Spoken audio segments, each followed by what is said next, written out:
കേരളത്തിനെ സംബന്ധിച്ചിടത്തോളം അതൊരു സംരംഭകർക്ക് അനുയോജ്യമായ മണ്ണല്ല. ഈവൻ ഒരു ബേസിക് ഡോക്യുമെന്റേഷൻ മുതൽ പെർമിഷൻസ് മുതൽ ഓരോ കാര്യങ്ങളിലുമുള്ള പ്രൊസീജിയർ എന്ന് പറയുന്നത് ഒരു മനുഷ്യനെ ബുദ്ധിമുട്ടിപ്പിക്കാവുന്നതിന്റെ അങ്ങേയറ്റത്തേതാണ്. ഞാനതൊരു റെസ്പോൺസിബിൾ ആയിട്ടുള്ള ഈ ഒരു മേഖലയിൽ നിൽക്കുന്ന ഒരാളായതുകൊണ്ടും പല കാര്യങ്ങളും അറിയാവുന്നത് കൊണ്ടുമാണ് ഞാൻ പറയണത്.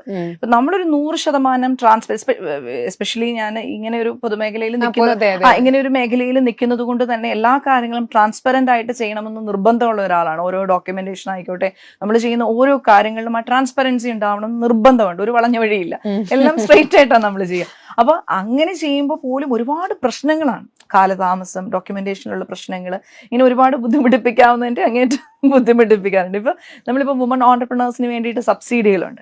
ഈ സബ്സിഡികൾ അപ്ലൈ ചെയ്താൽ പോലും അത് സാങ്ഷൻ ആകാനായിട്ടുള്ള കാലതാമസം എന്ന് പറയുന്നത് ഒരുപക്ഷെ റിജക്റ്റ് ആക്കപ്പെട്ടേക്കാം, നിസ്സാര കാര്യങ്ങൾ റേസ് ചെയ്യപ്പെട്ടേക്കാം. അപ്പൊ ഇത് ഇംപ്ലിമെന്റ് ചെയ്യാനായിട്ട് പലപ്പോഴും ഗവൺമെന്റ് ഫെയിൽ ആവുന്നുണ്ട്. പലപ്പോഴും അവസരങ്ങൾ ഓഫർ ചെയ്യുന്നുണ്ട്, അല്ലെങ്കിൽ പല സിസ്റ്റംസ് അതിനുവേണ്ടി ക്രിയേറ്റ് ചെയ്യുന്നുണ്ടെങ്കിലും ഇംപ്ലിമെന്റേഷൻ പാർട്ടിൽ പലപ്പോഴും കേരളം ഫെയിലിയർ ആവുന്നുണ്ട്. അപ്പൊ ഇത് കുറച്ചുകൂടി നമ്മൾ കോൺസെൻട്രേറ്റ് ചെയ്യേണ്ടത്. ഇപ്പൊ നമ്മളിപ്പോ പറയാണ്, ഞാനത് പറഞ്ഞു കഴിഞ്ഞാൽ കുറെ പറഞ്ഞു പോകും, മൈഗ്രേഷൻ തടയണം, നമ്മുടെ കുട്ടികൾ പുറത്തേക്ക് പോകുന്നു എന്ന് പറഞ്ഞിട്ട് what opportunity are we making for them? നമ്മൾ അവരോട് പറയുന്നു you should not go there, you stay back here. What is there to stay back? നമ്മൾ അവരെ അട്രാക്ട് ചെയ്യാനായിട്ട് എന്തെങ്കിലും ഇവിടെ ക്രിയേറ്റ് ചെയ്ത് വെക്കണ്ടേ? ആൻഡ് നൗ നമ്മൾ എടുക്കുന്ന ഒരു സ്റ്റെപ്പാണ് ഓണ്ടർപ്രണർഷിപ്പിലേക്ക് യൂത്തിനെ കൊണ്ടുവരണം എന്നുള്ളത്. നമ്മുടെ മെത്തേഡ് എന്താണ്? അതിനുവേണ്ടി കൊടുക്കുന്ന മെത്തേഡ് എന്താണ്? അവർക്ക് വേണ്ടി എന്ത് ഫെസിലിറ്റീസ് ആണ് കൊടുക്കുന്നത്? അവർക്ക് എന്ത് സപ്പോർട്ടാണ് കൊടുക്കുന്നത്?